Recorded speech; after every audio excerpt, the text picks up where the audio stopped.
What if every time you reacted, you lost a little respect? And what if the most powerful person in the room was often the one who said the least? Your mind is not a public forum, it is your inner citadel. Yet we constantly surrender its gates to every passing comment and criticism. This is not a personal failing, it is a habit of misplaced engagement. The foundational Stoic tool is the split sheet. It is your mental filter for control. You must rigorously separate what is within your command from what is not. Your opinions, your values, your actions, these are yours. The words, opinions, and reactions of others belong on the other side of the line. They are externals. When a colleague takes credit for your work in a meeting, your body floods with heat. The old script screams to defend yourself. But pause, apply the sheet. Their actions, not yours to control. Your response, your absolute domain. Your silent assessment is your first victory.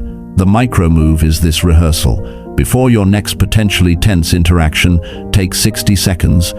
Draw the mental line. Define your territory. This simple act of pre-classification builds your defensive walls.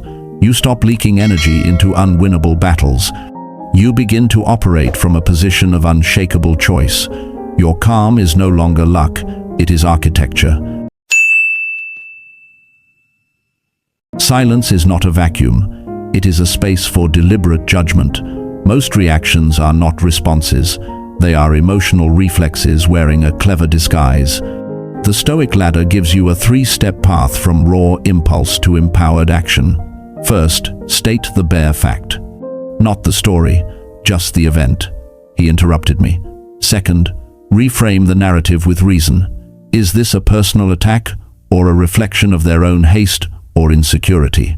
Third, choose an action aligned with your character, not with your bruised ego.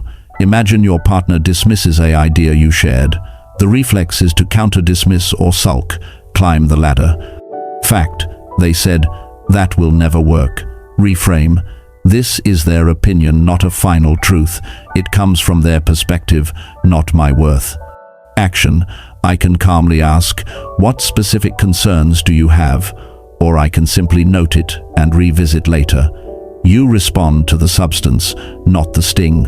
This is how silence earns respect. It demonstrates that your inner peace is not for sale. It proves your mind is a tool, not a weapon. You become a deliberate actor, not a reactive pawn. Respect is not collected from others. It is built daily through private discipline. Your morning is the quiet workshop for this construction. Implement the gates and bells ritual. In the first quiet hour, you set your inner gates. You decide what principles will guide you today. You visualize challenges and see yourself applying the split sheet and the Stoic Ladder. This is your mental inoculation. Then, you set your belsa, simple, tangible reminder to return to your center.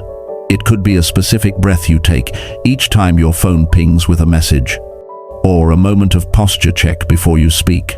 This ritual forges your inner scorecard.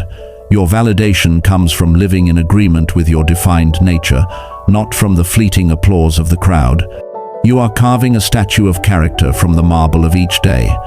The final commitment is to your evening audit. For 2 minutes, ask yourself, where did I guard my citadel? Where did I leave the gate open? This is not self-judgment. It is strategic review. You are the engineer of your own dignity. Choose one gate, set one bell.